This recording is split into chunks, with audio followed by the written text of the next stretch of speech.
Ladies and gentlemen, welcome back to the channel. I'm Lennon. How you guys doing? And welcome back to our Sundays. And we are done with our faction focus Sundays. So in the poll, you guys mentioned you guys want to see more ranking videos, more instructive videos. So that is what we are going to do today. So today we are diving in all the different campaigns that Rome 2 has to offer.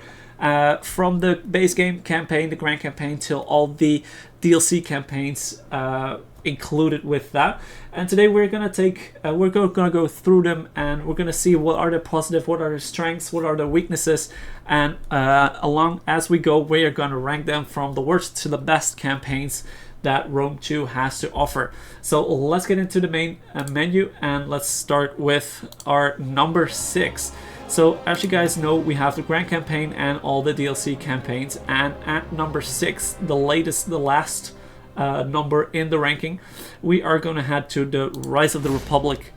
So I'm going to just load up one of the maps just as a prequel, so we can talk about the campaign inside map, so we don't have to read all this boring stuff. So let me load up, and I'll see you guys on the campaign.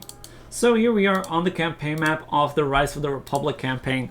So the Rise of the Republic campaign that dropped in August of 2018 is the campaign that focuses on like an earlier setting, historical setting of the rise to power of Rome, where Rome was small and not like the united, strong powerhouse of the factions. So that again, first is one of its positives. It's a prequel to Rome's rise, which is a very unique historical moment in the history of time, which is very captured in this campaign. We have a lot of variety in factions in the Romans, the Etruscans, the Samnites down here, Etruscans, and like more barbarian factions. I don't believe we have Carthage in here, but there is like a few very decent amount of factions in this campaign. Let me just quickly check. Like, we haven't even met all of them, and there are quite a few in there. So that is a very interesting thing to see, like so many factions in such a small campaign. We have a few interesting mechanics. We do have the politics in here. So Jesus. We have a lot of set of different units that we have according, depending on what we want to see and what factions. But as of Rome, you're not gonna see your normally Hastati and legionaries. So that is a very interesting new aspect of the game, and of course it has to do with that this is pre-Rome for that matter. So the campaign in itself is a lot shorter than the grand campaign, which makes it more approachable for a more casual campaign, I would say. Also, that might be one of the more negative points of this campaign, because the map is this size small that it might feel a little bit constrictive to players that are known to do grand scale campaigns. We have less unit diversity, of course, because it's an earlier time period, and like I said, with the Roman units as well, like it's not that you have so many units available to you, and since Rome is one of the main factions, it usually has one of the most enhanced rosters that's out there. And yeah, of course, it is a very nice moment in history, but it's not as grand as like maybe Caesar in Gaul or Hannibal at the Gates. So for that, I would rank this at number 6, because it's a very solid, small-scale campaign. And even though it's a big event in history, it has been overshadowed by like the big games and the other DLC. So for that, it is getting put at number 6. So let me quickly get towards the other campaign, and we'll talk after that. So at number 5, we have the Empire Divided campaign. So the Empire Divided campaign plays out after the fall of Rome and the fracture of Rome. The campaign the DLC dropped in end of late 2017. And it encompasses the problem, the crisis after Rome fell apart, with like the Roman Christianity, the Latins, like the political beliefs and the religious beliefs. So as a few positive settings of this campaign, we have like the huge crisis setting with a fractured Rome. Like you have Rome here, you have the Roman pretenders, you have Gaelic Rome, and I believe these guys are also a sub-faction of Romans. And you have very big empires all the way. So we have tons and tons of factions over here, and also a lot of different play styles that those factions encompass. Like you have the big Sassanid Empire over here, Palmyrians, Lydias over here, Roman pretenders. So you have a lot of different factions, a lot of different play styles, a lot of different units with that going. You have more of the religious, and cultural diversity, since you have more religions to deal with, the Christianity and the Latins, and of course over here more Eastern factions and culturals that you still have to manage out. And the map covers a wide range of the empire as well, like I said, with the fractured Rome, but still part of the empires. So basically from the get-go, looks like you know the entire empire, know where everyone is, have basically known somewhat all of the factions, because probably you are at war with most of them. So that means as well it's a very nice, challenging campaign from the start. It can be quite hard. That is also one of the more like negative points of this map. It feels a little bit chaotic if you're not used to it, but once you get used to it, it might be a very fun campaign to play. It does feel like some factions, like the smaller factions, are really underpowered, and I get that there's something to say for that, because like it's a game of empires, but it would be nice to see if some smaller factions did have a little bit more like skin in the game, so that they can actually manage to stay more into the late game campaigns. And of course it is a very, very tough grind to conquer and reclaim most of the Roman Empire. One thing I do find very interesting and very cool with this campaign is that they gave all the units a little bit of a different faceplate, different look, because of course it is different. You have a later time period, but the way they make these units look and how they field them is very interesting to me, compared to like even modding styles and the base game campaigns. Jesus, sorry, talking is very difficult lately. I don't know why. So this is a very nice campaign. Big fractured empires, big expansion options everywhere. So that's why we rate it at number 5. So let me get into the next one and we'll continue on from there. Coming in at number 4, we have the Wrath of Sparta campaign. This campaign is focused on Sparta and the surroundings. So it's a really good deep dive into the Greek history, into the Greek city-states, which is one of the very most positive things that I can say about this campaign. You know, it has a really deep dive into the different Greek city-states, factions, and it's fun that is the focus, and not like just one Greek or two Greek factions in the vicinity of Rome, but like the fact that they put mind to it, and all these different factions are part of the Greek city-states. Aside of that, the hoplite warfare, because most of the units are hoplites, feels very thematic for this. It can also be quite cinematic if you really want to go that far. It has a strong immersion into like the historical side, with Sparta being down here and Greeks being everywhere. The invasion of the Persians, with that as well. We already start in a very volatile, war-torn positions, like very divided. Maybe as Sparta you're strong here, but like as Athens, we're literally everywhere on the map, so that's gonna be hard. As Corinthus, you have territories all over. As Lydia, you have, or as the Ionians, sorry, you have a very fractured empire with a lot of like the little settlements on the islands.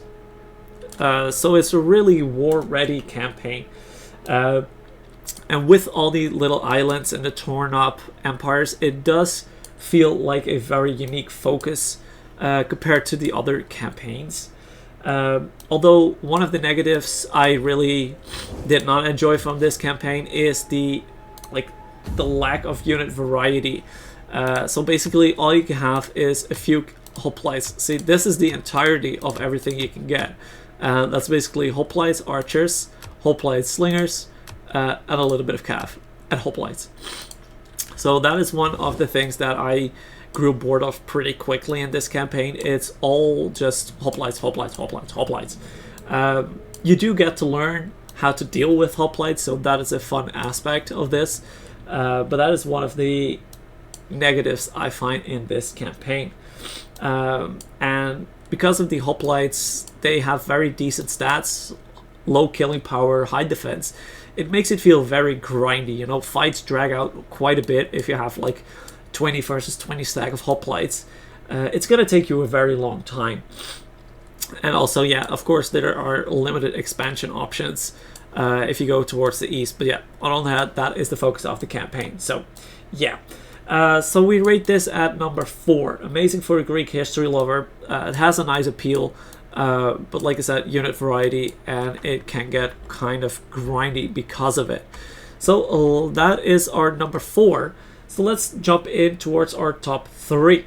So coming in at number 3 is the Caesar in Gaul campaign, which dropped in the late 2013.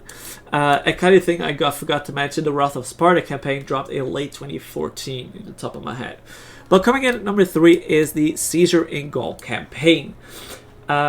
So with this focus on, like it says, the Romans and the Julius Caesar expansion and like conquest in Gaul and the Gaul area. So that's one of the positives of this campaign as well. It has a very narrowed down scope of the Gaulian territory, with like the little bit of Roman territory, like you can see where Rome comes from, and then just focuses solely on Julius' expansion north into Gaul. And one of the positives in this campaign is you don't have to deal with the whole political bullshit, which I find very refreshing once in a while. So it has a great historical flavor as well, with Julius Caesar leading the charge. So try your best, keep him alive, because he's a good general, hopefully. They added some very cool mechanics due to winters being very severe in the north, can be very severe in the north of Gaul territory. Very intense early on conflicts with a lot of single territory factions wielding massive armies against your maybe higher quality armies, but more expensive armies. So you will always be outnumbered in the early game, which makes for a few very interesting fights. And besides that, it's like a small map, so it can feel very manageable in campaign sense, in the campaign length-wise. Like I also said with the Rise of the Republic campaign, that it feels a little bit more manageable for the more shorter, casual campaign players. One of the few negatives of this campaign, I find, is that we have fewer overall factions and very few factions to play as. I believe you only have 4 different factions to play as in this entire campaign, while there are at least 20 on the campaign map to deal with. So that is a little bit sad that there is not more angles that you can play as. We have limited expansion options, of course, but that is also due to the fact that you have pretty decent treaties as Rome You have some pretty decent treaties all around, so it limits your options, or you have to betray your allies with that. And of course, if you don't like fighting barbarians, it can feel quite repetitive. There's a little less of unit variety, but like most of what you're gonna face are levy freemen and short swords and spear warriors. So it is something you have to acknowledge and deal with if you want to really start to enjoy this campaign. Especially playing as Rome, you're probably gonna face most 8 of 10 times maybe the same armies, building wise. With all in all, I placed it at tier 3 because it's like a very big historical moment. It is compact, it's flavorful, it has decent options for you to play as. It might not be as epic as our number 1 and 2, but it still has a very decent sized campaign, a very fun campaign to play with. So with that being said, that was our number 3. So let's jump up one stage off the podium and get towards number 2. So coming in at number 2, we have the Hannibal at the Gates campaign. So the Hannibal at the Gates campaign is a campaign that is focused on the Punic Wars centered around Carthage and Rome. So it's a very hefty moment in the history of Rome and that time period. So one of the few positives of this campaign, the focus on Rome versus Carthage showdown in the Punic Wars. You have really great balanced starting positions between Rome and Carthage, and some of the smaller factions within, but most of it is focused around Carthage and Rome, of course.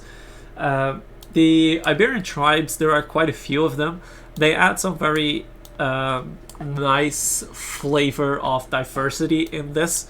They add a little bit as an extra bonus or buffer or enemy if you want to conquer them all. But in the end, it's all going to come down to your showdown between Carthage and Rome, of course. Historically, it is one of the most exciting conflicts that happened.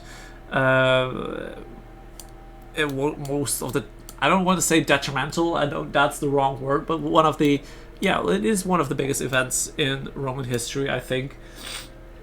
And besides it, the campaign scope is pretty, limited, of course, but it's pretty manageable in length as well, because you can drag this out quite long, but you can go pretty quickly into the kill. As of Romans, you can go straight into Carthage, and as Carthage, you can try to move over this way, or move down to Africa, or just go straight into. So you can very well start attacking Rome or Carthage, depending on which one you play, at turn 5 if you wanted to do that. Of course, it has also one of the negative sides. It is a smaller campaign, so it is more manageable. It is more limited. I feel like I'm gonna say more things often, but yeah, smaller campaigns are more restrictive, have a little bit a little bit less variety in some sort of stuff. And this map might be a little bit smaller than we would have liked. Maybe with a little bit more land over here, or maybe a little bit more detailed in Africa, more in detailed the Carthaginian Empire over here, because I feel like this is a little bit on the limited side for them as well. And Roman Carthage, it can get predictable, so replayability is not that high once you play both the major factions. I think that is most of what you can achieve with this campaign. But all in all, I think it deserves a second spot for just being an amazing campaign, a really good historical power event, and a really good showdown between two major powerhouses in this game. So with that being said, let's jump in our well-deserved number 1. Coming in at a whopping number 1 placement is, of course, the Grand Campaign. And I do have to add one little caveat to this. I do realize that in the script that I wrote and everything that I did research it, I kind of got the Imperator of Augustus campaign, so I'm kind of going to include that with the Grand campaign, because it's like partly the same, just a few different... Yeah, okay. We're just going to focus on the Grand campaign, and you can shift that focus as well, like what I say here, mostly into the Imperator of Augustus campaign. But as the Grand campaign, I still think it deserves a #1 spot due to the huge variety that you have in factions and cultures, empires, and how they all react into the campaign as well. And of course, it is the Grand campaign, so it's the epic sandbox with, I would almost say, innumerable replayability, countless replay options, due to the variety of the many amounts of factions you can play. Also helping that they added some culture packs with it, so DLC factions basically. But you can never go wrong with any of the factions you want to play with. And due to the immersive AI, sometimes stupid AI, sometimes kind of good AI, no campaign will play out exactly the same. So once I had a campaign where within turn 10 Rome was dead, and basically Britain had conquered nearly entirety of Iberia. Like all those random campaigns or Colchis and Chimeria were in Arabia somehow. So there's countless replayability. It's great for as well beginners as veterans, due to the difficulty sliders, and the how would you say, the difficulties start in the starting screen, where you can see what factions are harder to play as and that sort of stuff. And all in all, I think this is still the most iconic Rome 2 experience. I do feel one of the negatives is, as newer players, this feels really overwhelming with like how big it is, how many factions there are, how many new cultures, how many gimmicks and things and politics and all that jazz. It can feel really overwhelming. So for newer players, it might be actually more handy to start with one of these smaller DLC campaigns, to maybe get a handle on it and then go for the Grand campaign. And one of the things, you do get very quickly overpowered.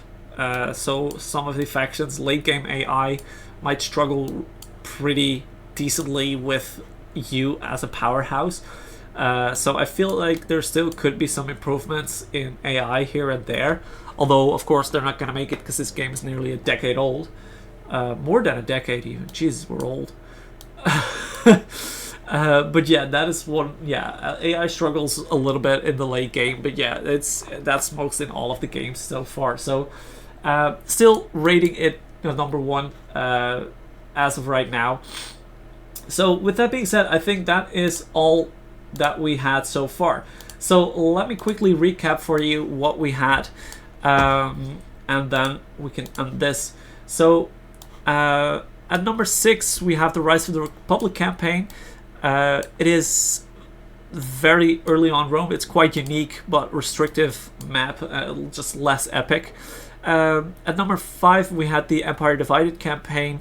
It's cool. It has chaotic Rome, it has the first factions, it has crisis, but it is kind of grindy to get the empire back, and politics can be quite messy.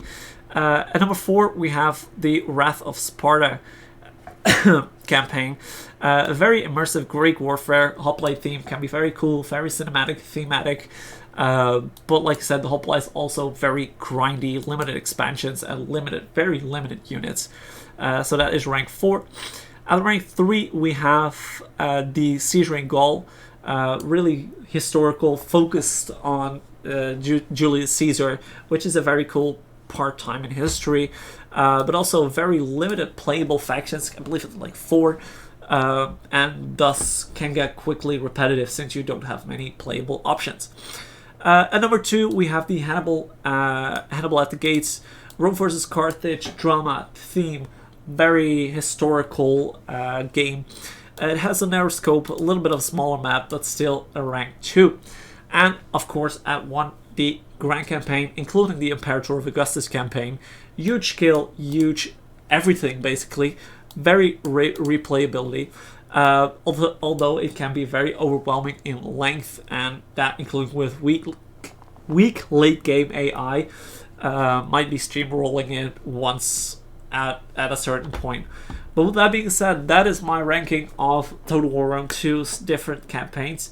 I would love for you guys in the comments to put your own ranking, commit, see where I was wrong, debate whether I was wrong, whether I was right. I would love for some debate in the comment section down below, as long as we could keep it respectable and kind of nice. That would be nice as well. With that being said, I just want to say thank you guys for watching. Hopefully you guys enjoyed. If you did, be sure to leave a like, leave a comment. Don't forget to subscribe, and you'll figure out what we're going to do next week. So see you then. Peace.